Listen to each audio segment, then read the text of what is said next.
नमस्कार, समाचार बुंदेलखंड में आपका स्वागत है। मैं हूं जॉली। आइए सबसे पहले नजर डालेंगे झांसी की कुछ खास खबरों पर। आजाद भारत पार्टी डेमोक्रेटिक का बहुजन समाज पार्टी में विलय हो गया है। पार्टी के प्रदेश सचिव हरिशंकर कुशवाहा ने बताया कि पार्टी के राष्ट्रीय अध्यक्ष मानवेंद्र आजाद के नेतृत्व में लखनऊ में बहुजन समाज पार्टी के राष्ट्रीय महासचिव सतीश चंद्र मिश्रा के समक्ष सर्वजन समाज तथा प्रदेश के हितों को ध्यान में रखते हुए पार्टी का विलय किया गया है। उन्होंने कहा कि सर्वजन सुखाय सर्वजन हिताय के सिद्धांतों को देखते हुए पार्टी का विलय हुआ है।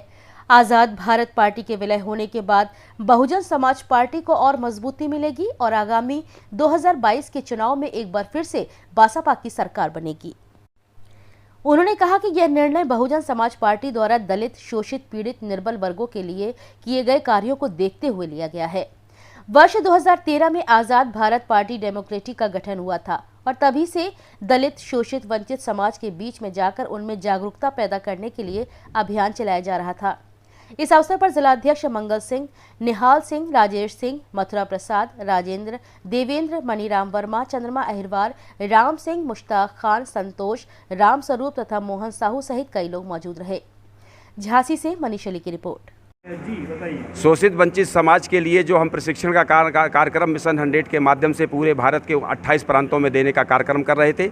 उसमें ये मुख्य रूप से देखा जा रहा था कि भारत की महिलाओं का कुपोषण कैसे दूर होगा, बच्चों को सही शिक्षा कैसे प्राप्त होगी, हम स्वावलंबन कैसे प्राप्त करेंगे, इसके लिए हम लोग काम कर रहे थे। तो हमको जब लोगों को लगा कि हमें अपने लोगों को न्याय की व्यवस्था में कैसे हम लोगों को इस्टेब्लिश कर पाएंगे, शासन प्रशासन में कैसे इस्टेब्लिश कर पाएंगे, इसके लिए समान विचारधारा के लोगों को तलाश की गई। तो पार्टी के वरिष्ठ लोगों ने जब ये देखा कि बहुजन समाज पार्टी अरसे से शोषित वंचित समाज को न्याय दिलाने के लिए कार्य करके सरकार बना के भी काम कर रही थी, लेकिन प्रशिक्षण के माध्यम से जो हम काम कर रहे थे उसको मूर्त रूप देने के लिए बहन कुमारी सुश्री मायावती जी के साथ सानिध्य में जब उनको हमारे कैडर विंग के बारे में जानकारी हुई, उनको पता लगा कि ये प्रशिक्षण का कार्य आज़ाद भारत पार्टी की बेन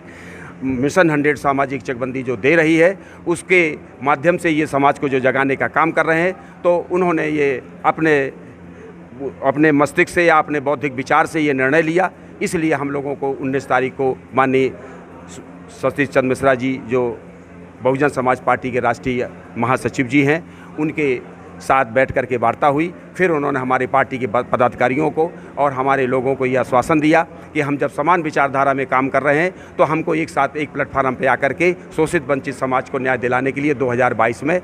तैयारी करनी चाहिए। तो उसी उद्देश्य को लेकर हमारे पार्टी के राष्ट्रीय अध्यक्ष माननीय मानवेंद्र आजाद जी ने ये निर्णय लिया और निर्णय लेकर के बहुजन समाज पार्टी के साथ कंधे से कंधा मिला के काम करने का उन्होंने निश्चय किया और आज़ाद भारत पार्टी डेमोक्रेटिक का विलय बहुजन समाज पार्टी में 19 तारीख को रविवार को लखनऊ में कर दिया। लगभग 7 वर्ष से काम कर रहा है